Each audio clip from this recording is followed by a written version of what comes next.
Saw. Hi, welcome to the recap room. In today's video, we'll be talking about a horror, mystery and thriller film entitled Saw. Warning, spoilers ahead. The movie opens with a man waking up in a bathtub with his ankle chained to a pipe. He yells for help. Help! Someone help And me! finds out that he's not alone in the room. When the lights open, he finally sees that another man is there, also chained by the ankle. In between the two men lies a dead body holding a revolver and a microcassette recorder. They introduce themselves. The first man is Adam and the second man is Dr. Lawrence Gordon. Both of them couldn't remember anything and have no idea how they got there. The fuck is this? Calm down. I just woke up here, just like you. Lawrence finds a clock in the room. Adam, on the other hand, finds a microcassette inside his pocket. And when Lawrence checked his own pocket, he saw one for him too. But Lawrence's envelope also has a key and a bullet inside. They then use the key to free themselves from the chains, but it's not working. Adam retrieves the recorder. Upon playing his cassette, a distorted voice urges him to escape. You might be in the room that you die in. In contrast, Gordon's recording tells him to kill Adam by 6 o'clock, or else his wife, Allison, and his daughter, Diana, will be executed. After listening to the tape much more, Gordon finds a clue that says, "Follow your heart." He then finds a heart drawn in the toilet beside Adam and asks Adam to check there. There's nothing in the bowl, so Dr. Gordon tells him to check inside the toilet tank. Adam then finds a bag containing 2 hacksaws, which they both use to try to cut through their chains. Adam's saw breaks, and Lawrence realizes that the saw are actually meant for their ankles, not the chains. This leads him to conclude that they were abducted by a wanted serial killer known as Jigsaw. The film then flashbacks to a crime scene where detectives are investigating a case. A male corpse is found in the basement, hanging, with razor wires all over. The female detective then shows his colleagues the evidence left. A tape recorder that reveals a man urges the victim to find a path through the razor wire to the door, or else he will be locked inside that room forever. The victim is shown to have a puzzle piece cut out of his skin. Did you cut yourself because you truly wanted to die? This room. The next scene shows another victim of the same killer. His name is Mark. There's a slow-acting poison in his veins, and the man on the tape reveals the antidote is inside the safe. The combination to the safe is written on the wall, but for him to see it, he has to use the candle and walk around the room filled with broken glass to find the code.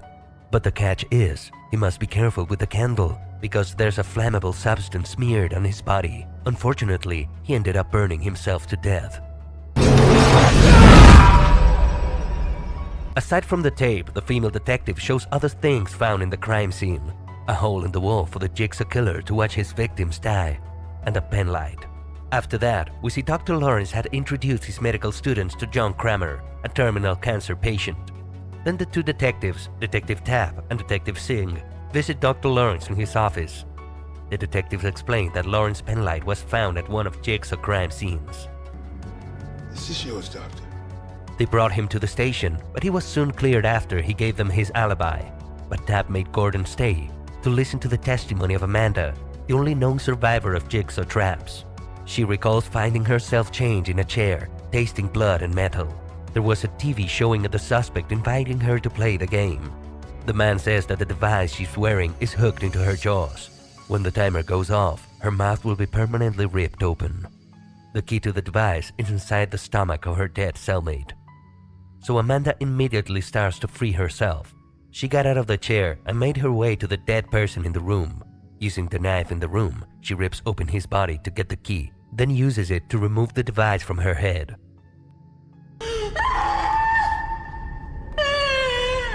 But it was revealed that the person she gutted was actually alive and injected with the opiate overdose. Amanda won the game and was able to escape. Back at the station, Detective Tapp then reveals Amanda is a drug addict. And when asked if that might be the reason she was chosen, her answer was that the Jigsaw killer helped her. In the bathroom, the two are bickering when Adam threatens to cut Gordon with a piece of glass. He soon finds out that the mirror is a two-way mirror because of the glass shard he picked up. He throws the glass and the camera is revealed to be behind it. The scene then transitions to a man watching the two from a computer screen. I can see you. Gordon talks about his family for a while, then we are taken to another flashback. Diana, Gordon's daughter, notices a man is inside her room. She goes to her mom and tells her about it. They went to his dad after and ask him to check his room. Gordon talks her in and assures her that there is no bad man in the room. Suddenly, Gordon receives a message and says he needs to get to work. As he is about to leave, Gordon and Allison get into a fight about their relationship. Back to the bathroom, Gordon tosses his wallet to Adam to show him a picture of his wife and kid. But he then finds a picture of them tied up with a clue written in the back. He keeps this photo and tosses the wallet back to Gordon. After that, we jump back again to when Gordon was about to leave his house. He and his wife are arguing. In Diana's room, the kid sees a knight looking at her from the closet, so she screams. Allison quickly comes to check and sees someone is with her daughter. The man tied them up and held them hostage. When that person peeps out the window, we see that Detective Tapp has been spying from his room all this time. The scene then transitions to Detective Tapp bringing Dr. Gordon home after Amanda's testimony. Back at his office, Detective Tapp uses the videotape of Amanda's game to find Jigsaw's warehouse.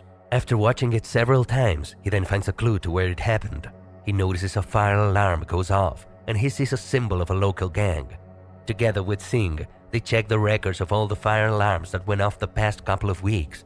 They found out that one went off in a mannequin factory at 213 Stygian Street and then immediately went there. They reach the factory and see another victim of the jigsaw. They were about to help him when they suddenly saw the perpetrator coming. Detective Singh wants to shoot him right away, but Tapp urges him to hide so they could see his face and find out what he's about to do. Jigsaw approaches Jeff and talks to him when Singh and Tapp interrupt to arrest him. Jigsaw somehow manages to make the situation harder for the detectives by turning on the trap. Singh tries to help the victim while Tapp holds Jigsaw at gunpoint. Singh can't find which key can help Jeff, so he ends up shooting the trap to make it stop. However, the killer slashed Tapp's throat with a hidden blade, allowing him to escape. Singh chased after Jigsaw and he was able to shoot him eventually. As Singh walks closer to Jigsaw, he unknowingly walks into one of Jigsaw's traps. He triggers the tripwire and shotguns blast his head off. Jigsaw quickly escapes as Tapp arrives at the scene. The incident made Detective Tapp more eager to close this case. Back in the bathroom, the two find the X mark they are looking for because of the photo that Adam took from Gordon's wallet. Behind the X mark, Gordon finds a box with a phone, cigarettes, and a letter inside. Written in the letter is another clue that Jigsaw left for Gordon so that he can win the game. Gordon tries calling with the phone and he soon finds out that he can only receive calls, not make them. The discovery causes him to recall his abduction in a parking garage by an individual with a pig mask. Back to the present, Gordon is asking Adam how he knew to turn off the lights. After some arguing, Adam soon revealed that he found out because of the photo he found in Gordon's wallet. Gordon was both shocked and angered when he found about it. He looks at the clue inside the box and thinks of a plan. He dips the cigarette in the blood, turns off the lights, and tells Adam his plan. Lawrence and Adam decide to stage Adam's death using a cigarette dipped in the corpse's poisoned blood. However, the plan fails when Adam is electrically shocked through his ankle chain, revealing that he's still alive. While lying in pain, Adam recalls his own abduction, which occurred in his photo development room. Adam takes a nap, and when he wakes up, the lights aren't working. He hears something and goes around his apartment using the flash of his camera as light. Adam finds a mysterious puppet. Not long after, he was attacked by a man wearing the same pig mask that attacked Lawrence. Back at the Gordon house, Allison is forced to call Lawrence at gunpoint. Allison tells Lawrence not to trust Adam, stating that the latter knew everything about him. When Gordon confronts him, he reveals that he was hired to take pictures of Lawrence. I can prove that you didn't go anywhere near. He shows him the photos he previously took of him, as he found them in the same bag as the hacksaws. Upon doing so, Adam reveals his knowledge of Gordon having an affair with one of his medical students, Carla, whom the doctor had met at an hotel on the night of his abduction. Adam describes the man who hired him, and Lawrence realizes is the obsessed detective Tapp. It was then revealed that Tapp was discharged from the police force. He broke down when his partner was killed, but it did not stop him from harassing Lawrence. While looking at the photos, Adam realizes that there is a photo that he did not take. It shows Allison and Diana's captor standing at a window in Gordon's apartment. Upon looking at the picture, Gordon identifies the man as Sepp, an orderly from the hospital where he worked.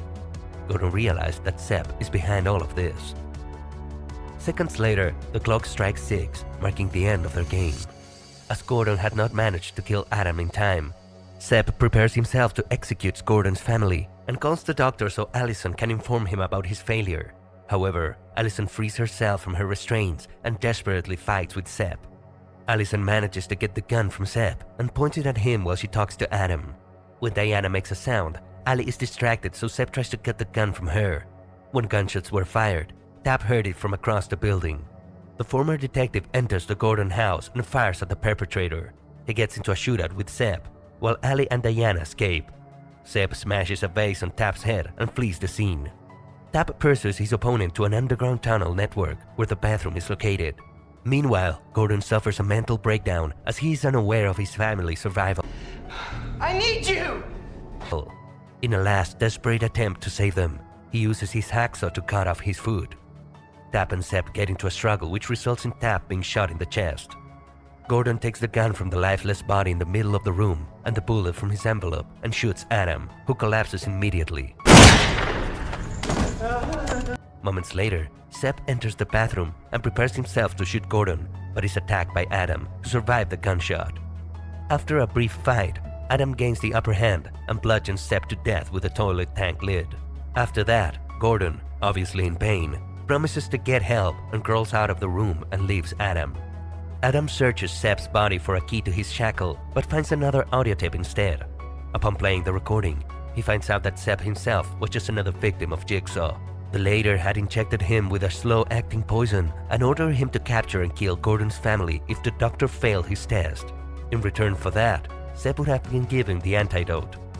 When the tape ends, the corpse in the middle of the room arises and is revealed to be John Kramer, the real Jigsaw killer, who began his murder series after being diagnosed with an inoperable brain tumor. He tells Adam that the key to his chain is in the bathtub behind him. However, it went down the drain when Adam initially scrambled from the tub. Horrified by these events, Adam grabs Sepp's gun and tries to shoot Kramer, but is incapacitated by an electric shock. Jigsaw turns to live and turns off the lights. The movie ends as he closes the door on Adam and says, "Game over." Game over! The end of this recap. For more movie recaps like this, make sure to like and subscribe. Don't forget to hit the notification bell as well, so that you are notified on our next uploads. Thank you for watching.